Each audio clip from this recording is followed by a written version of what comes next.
Палаченците на Шипка. Нека носи ми още срама по челото, синила от бича следи от теглото. Нека спомени люти от дни на позор да висне като облак в нашия кръгозор. Нека ни отрича историята, века, нека е трагично името ни. Нека беласица стара и нови батак в миналото наше фърлят своя мрак. Нека да ни сочат с присмехи обидни, с чупените окови и дирите стидни по врата ни още от хомота стар. Нека тази свобода да ни бъде дар. Нека. Но ние знаем, че в нашето недавно свети нещо ново, има нещо славно, що гордо разтупва нашите гърди и в нас чувства силни, големи плоди. Защото там не иде навръх планината, що небето сини укрепи с рамената, издига се някой див, чутовен връх, покрит с бели кости и скървав мъх, на безсмъртен подвиг паметник огромен. Защото в Балкана има един спомен, има едно име, що вечно живей и в нашата история като легенда грей. Едно име ново, голямо, антично, като Термопили славно, безгранично, що отговор дава и смива срамът и на клеветата струшава зъбът. О, Шипка! 3 деня младите дружини как прохода бранят, горските долини трепетно повтарят на боя ревът. Пристъпи ужасни, 12 път гъсти орди лазят по урвата дива и тела я стелят и кръв я залива. Бури подир бури, рояк след рояк, Сюлейман безумни сочи върха и пак и вика: търчете, таму сараите! И ордите тръгват с викове сърдити, и Аллах грамовно въздухът разпра. Върхът отговори с други вик: ура! И с нов дъжд от куршуми, камъни и дърве дружините наши оплискани с кърви, пушкат и отблъсват без сигнал, без ред. Всякой гледа само да бъде напред и гърди геройски на смърт да изложи и един враг повеч мъртъв да положи. По шкалата екнат, турците реват, насипа налитат и падат и мрът. Идат като тигри, бягат като овци и пак се завръщат.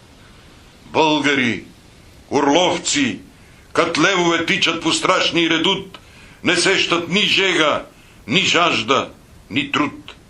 Штурмът е отчаян, отпорът е лют. 3 дни вече се бият, но помощ не иде, от никъде взорът надежда не види. И братските орли не фърчат към тях. Нищо. Те ще паднат, но честно, без страх, кът шъпа спартанци под сгънта на Ксерса.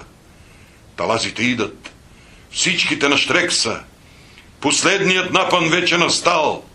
Тогава Столетов, наши генерал, ревна гороломно: млади опалченци, венчайте България с лаврови венци.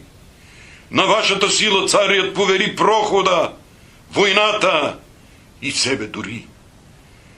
При тези думи силни дружините горди очакват геройски душманските орди, бесни и шумещи.